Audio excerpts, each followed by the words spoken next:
everyone, and welcome to this lesson, grade 12s. We are today going to be looking at trigonometric revision. Now, you know, every single section is important in maths, but especially in paper 2, trig is one of the big ones. It's where you can score lots and lots of marks, and there are certain big ideas and big concepts that you need to remember for trigonometry. Of course, there's things like trig equations, reduction formulae, identities, and trig graphs. Now, just as we have functions in algebra, we also get functions in trigonometry. So we're just going to revise some of the big things that you need to remember about trig graphs for your final exam. So remember, the very important thing about trig functions is that they repeat their patterns over and over again. And this is what we call periodicity, or the period of the graph. This means that the graph keeps repeating itself. Now, the period of a trig function, remember, is the length of the function's cycle. Since this value is a length, remember, length cannot be negative. So it will always be a positive answer, and it is a single number. It is measured in degrees. So in degrees, you will then know how many degrees it takes to complete a certain trig function. So we're going to look at a few of the trig functions that you are familiar with, and just remember and keep this in the back of your mind, the period is a single number, it is not an interval. Do not confuse period with domain. So you can draw a graph over a certain domain, for example from 0 to 360, but the period of the graph, if for example it's sine of x, then the period of the graph will be 360 degrees, which is a single number. Okay, so talking about the sine graph, you can have a look at the sine graph, and you can see that the pattern of the sine graph repeats forever and ever, depending on what domain you are drawing for. If it was an infinite domain, this graph will just keep going and going. But if you look at what defines a trig function, or what it really looks like, this is the pattern that you should be familiar with. So you can see that this pattern happens every 0 to 360 degrees. So in other words, it takes 360 degrees to make this pattern. Similarly, from 360 degrees to 720 degrees, which is an interval length. Okay, so we're not going to say that the domain of the graph is the same as the period. There's the interval length measuring from 720 to 360 is 360 degrees. So if you subtract 720 minus 360 gives you 360 degrees, and certainly you can see within that period of 360 degrees we have another sine function, or the sine function just repeating itself essentially. Some important things that you know about the sine graph: we obviously will look at the amplitude, we will look at what is the minimum point, what is the maximum point, and all of that. But what you really need to remember here is that the period is not an interval. It just tells you what the length of the function is, or how long it takes to make that particular graph. So the sine graph that we just looked at, there's certain things that we can add onto the graph when you look at changing the values and the numbers in front of sine theta, for example, and then you can also add numbers to the back end of sine theta. So what happens in this case? So if you've got a function defined as y is equal to a sine theta plus q, the period of this graph is 360 degrees. So this value of a and that value of q does not affect the period of the graph.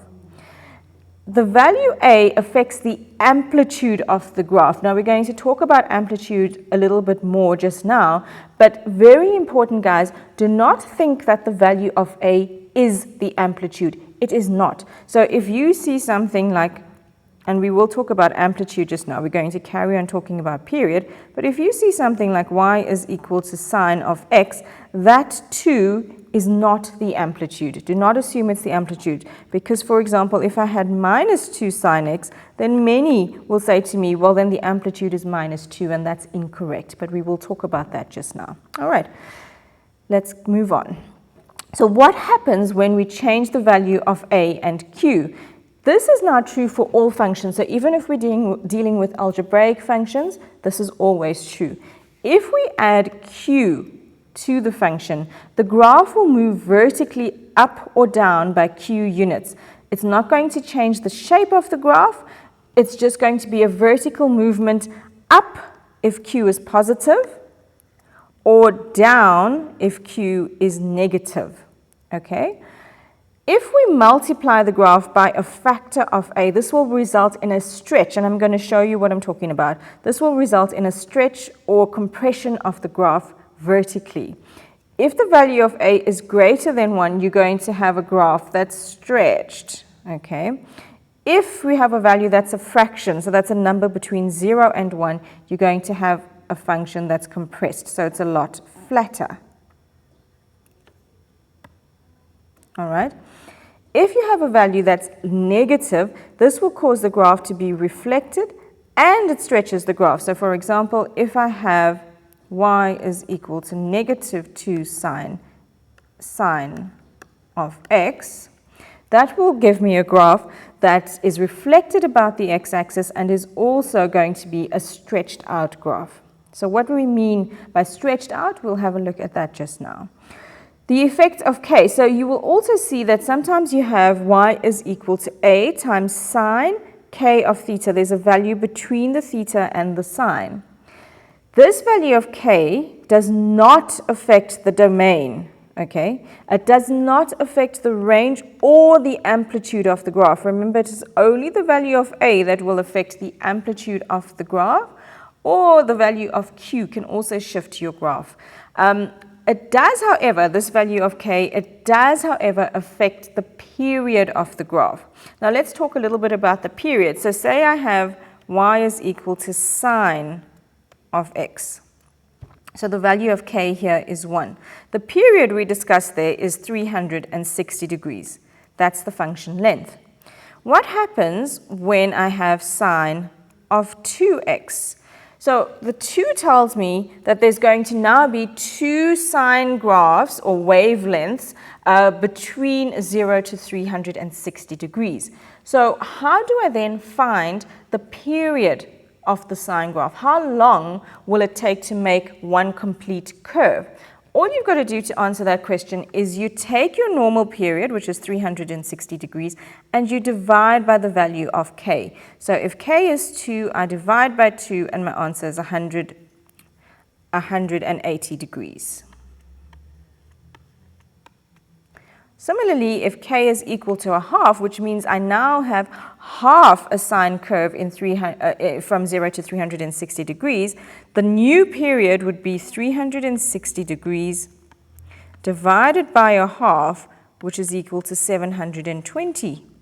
What that means is now for you to get that complete sine graph, you've got to look at 720 degrees if k is equal to a half. All right, so you can have a look now at how the graph is affected by changing the value of k. So what the value of k does to the sine function. So if you look at the sine function, which is your graph that's drawn in the dashed line, you will see all your points stay as normal. That's your standard sine graph with your maximum point at 90 degrees being 1.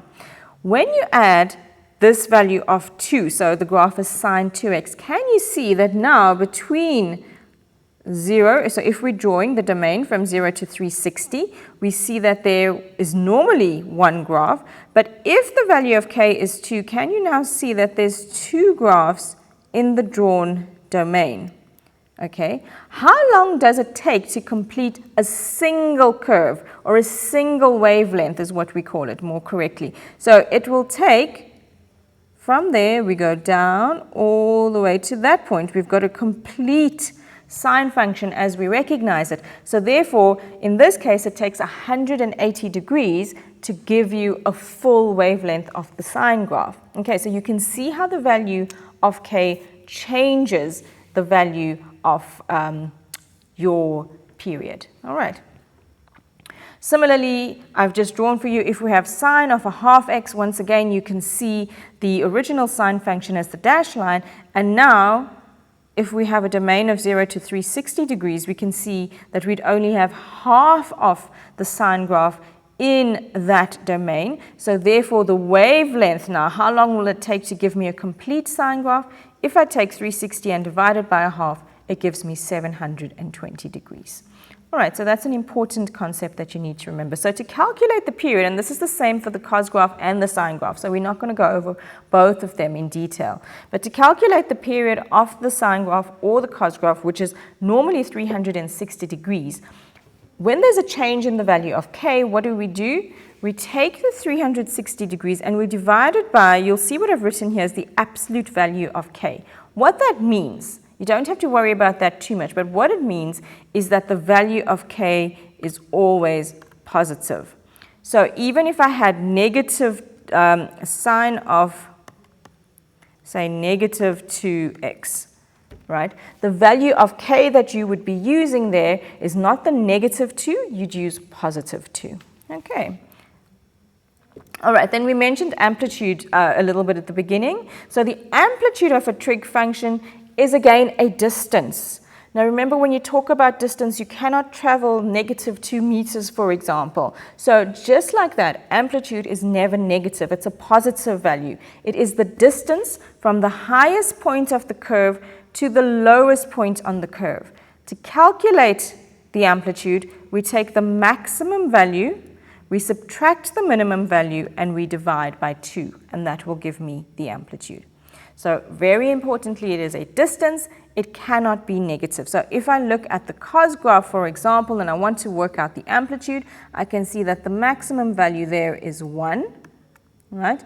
And the minimum value is -1. So to find out what the amplitude is of the cos graph, I would say maximum value minus, remember it's important to use brackets so we don't make mistakes with the signs, 1 minus -1 divided by 2, so that becomes 1 plus 1, which is 2, divided by 2, which is 1. So therefore the amplitude of the standard cos graph is 1. All right. Okay, now a very important concept is how graphs move horizontally. Now remember, trig graphs are still functions, so the same rules that apply for algebraic functions apply to trigonometric functions. So I want you to think about when you add, for example, sine. If you add 30 degrees to the sine function, how does it move? So if we're looking at sine of x plus 30 degrees, is your graph going to move to the left or to the right? Same thing with the cos graph. If I add 30 degrees, is it going to move to the left or the right? We're going to look at that when we come back.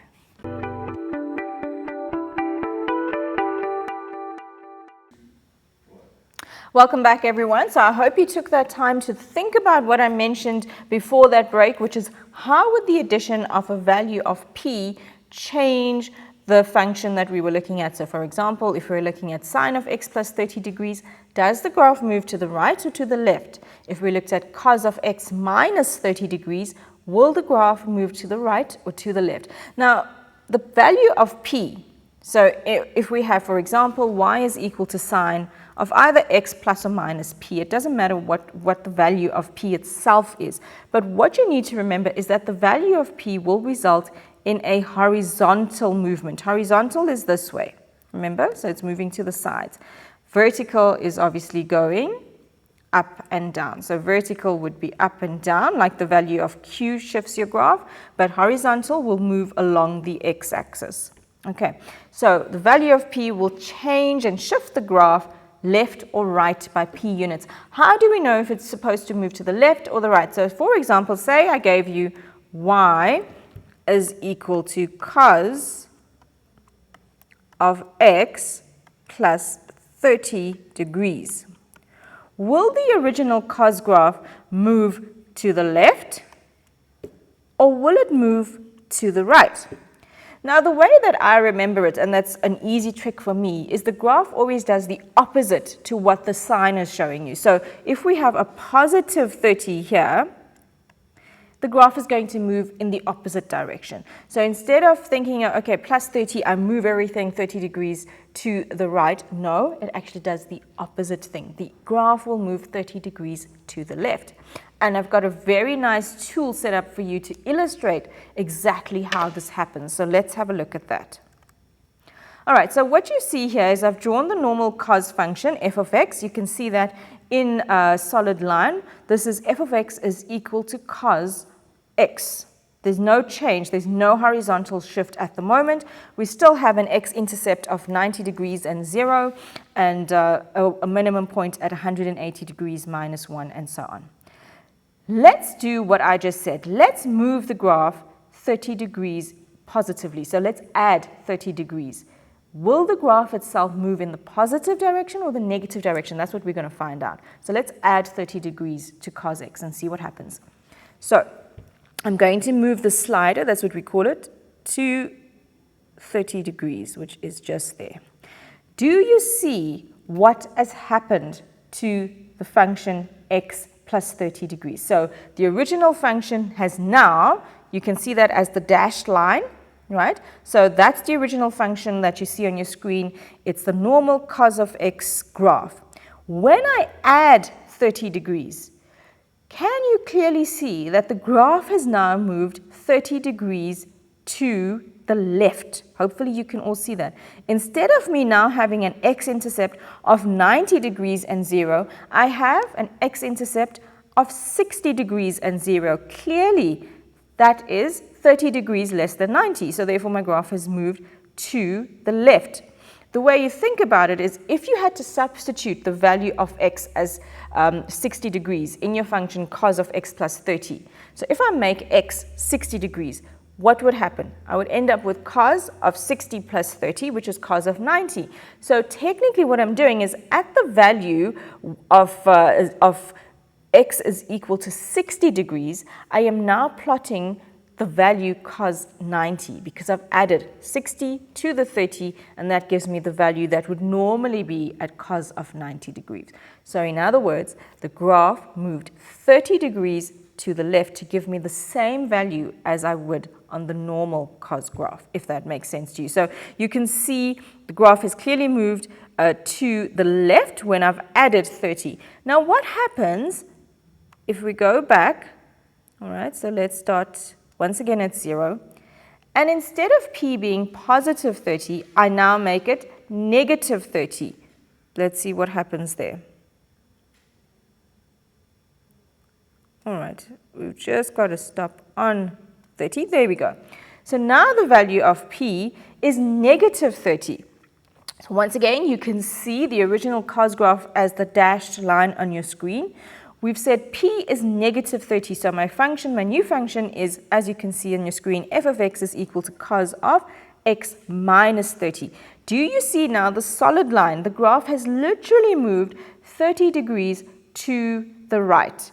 So instead of me now getting an x-intercept of 90 degrees and 0, I add 30 to that, and my x-intercept would be 120 degrees and 0. And similarly, for each and every other point, the graph has moved 30 degrees to the right. Okay.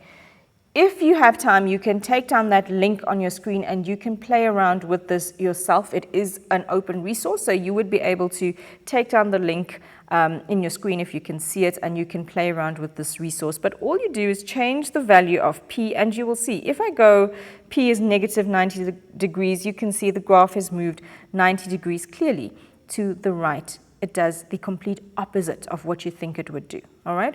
And again, if I go completely in the opposite direction and I say p is positive 90 degrees, the graph has moved 90 degrees to the left, okay?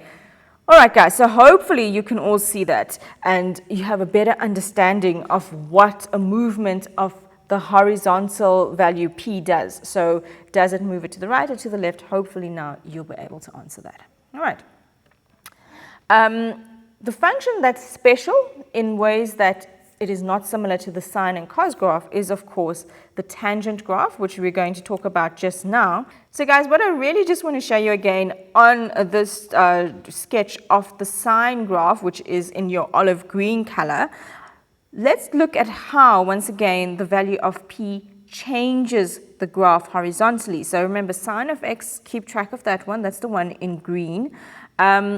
Have a look, if we add 30 degrees, look at how all of your points change, right?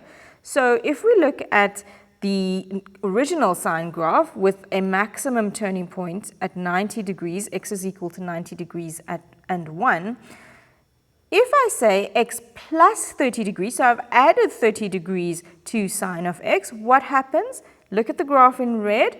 The graph has moved 30 degrees, not to the right, it's moved 30 degrees to the left. So you can see, look at if you track your turning point now. All right, look at that.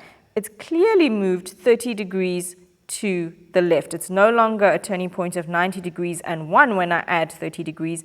The new turning point would be at 60 degrees and 1 on sine of x plus 30.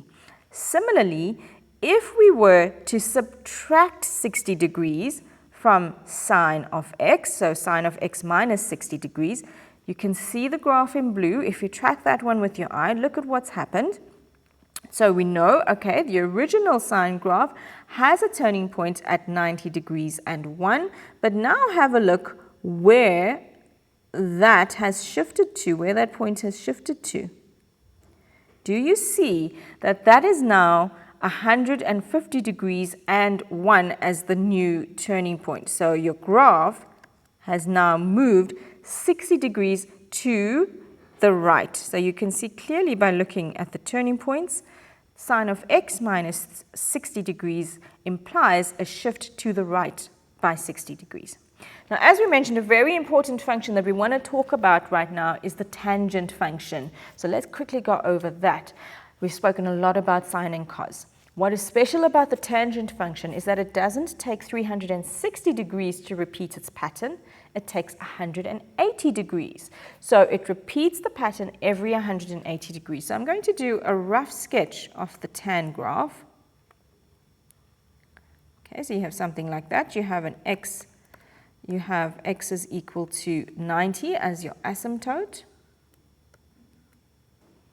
And you have something like that. Okay, so those two little pieces that you see that I've drawn with the graph tending to positive infinity and then down towards the asymptote, never touching the asymptote, heading towards negative infinity, that is what is considered the pattern of the tan graph. All right, how long does the graph take to make this pattern? It takes 180 degrees. Similarly to what we saw with when we add a value here in between tan and theta, so say tan of 2 theta, what would happen to the period? All we do is we would take the original period, which is 180 degrees, divided by k, and that will give me the new period. So 180 degrees divided by 2, say for example, again, absolute value means always positive. 180 degrees divided by 2 would be 90 degrees. Obviously, if there was a 2 there between the tan and the theta, that would also change your asymptote. So 90 degrees would no longer be your asymptote. Your new asymptote would be at 45 degrees. All right. Now, when we talk about a tangent graph, there is no such thing as an amplitude. Amplitude of a tan graph, if ever anyone asks you, you say it doesn't exist. Why not? Because the graph just continues to positive infinity and negative infinity without touching the asymptotes. So instead of having repeated maximum and minimum turning points like the cos and sine graph, the tangent graph increases to positive and negative infinity on either side of the vertical asymptote. So as you can see, you've got a vertical asymptote at 90 degrees and 270, and of course, the pattern repeats in the negative direction. The asymptotes, again, just to remind you, it is a value at which the graph does not exist. So your tangent graph will not touch the asymptote. It continues forever in positive direction of infinity and in the negative direction of infinity. Okay, so there's no amplitude of the tan graph. All right. Okay guys, so that's about all we have time for today. I hope that the key thing you took out of this, and the one thing I know that lots of learners make mistakes with, is the value of p. Does it move my graph to the left or to the right? It's always the opposite of whatever the sign is in that bracket. So if it's, for example, x plus p degrees, your graph would move p degrees to the other direction, to the left. If it's x minus p degrees, your graph does the opposite thing. It moves p degrees in the right, and it's the exact same thing if you're talking about a tan graph, cos graph, or a sine graph. Thanks so much for joining us today. We will catch you again next time.